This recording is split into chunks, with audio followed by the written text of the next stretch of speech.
Welcome. This is James Corbett of CorbettReport.com.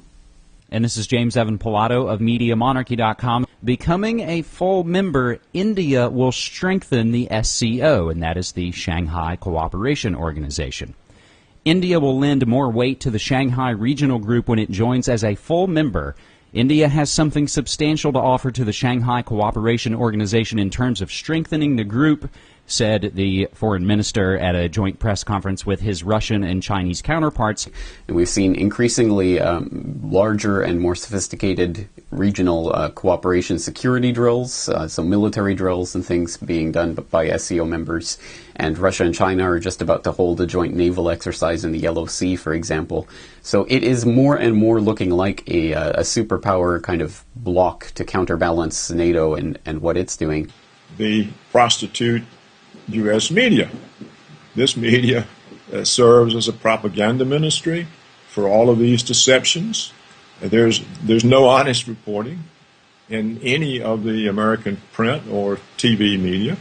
And so you have there the four pieces of the picture. And this, of course, serves the media because it's entertainment for Americans. Oh, we're kicking somebody else's butt. You know, we're the great macho power. We're on the march here and there. Famously, former Secretary of State Henry Kissinger has had to be careful about where and how he travels, as he has been linked to war crimes in Indochina, Bangladesh, Chile, Cyprus, and East Timor, and could be arrested under the Geneva Conventions Act in any country that is a signatory to the convention.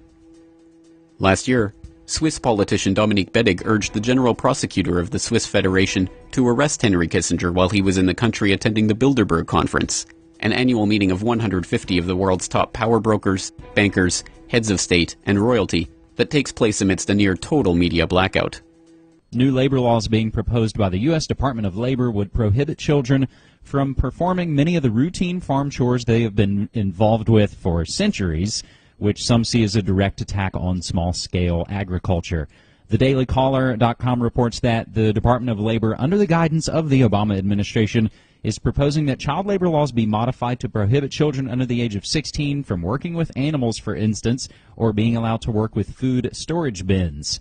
The proposal also seeks to prohibit children from, quote, being employed in the storing, marketing, and transporting of farm product raw materials, end quote, which essentially makes it a crime for farm hands to touch produce once it's been picked.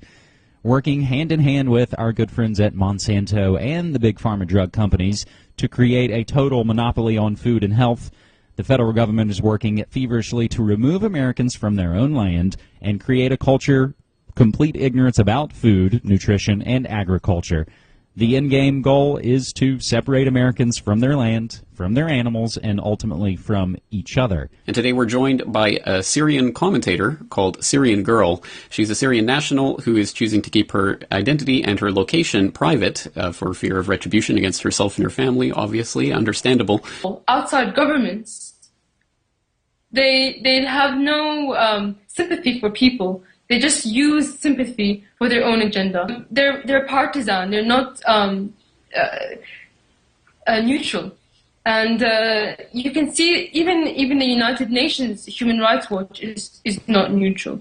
You know, everybody says that these organizations are they have this perception of holiness and caring, but in fact they're just yet another tool used by governments to attack other countries.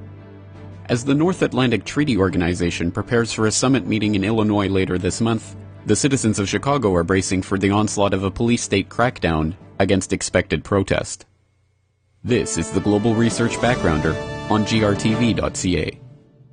As always, those who are interested in finding out more about the summit and its true agenda are encouraged to seek out coverage in the alternative online media and to completely eschew the talking heads of the corporate news who will dutifully report NATO press releases as their takeaway from the meeting. For more on this story and other breaking news and current events, please go to globalresearch.ca. For more research and analysis by James Corbett, please go to CorbettReport.com.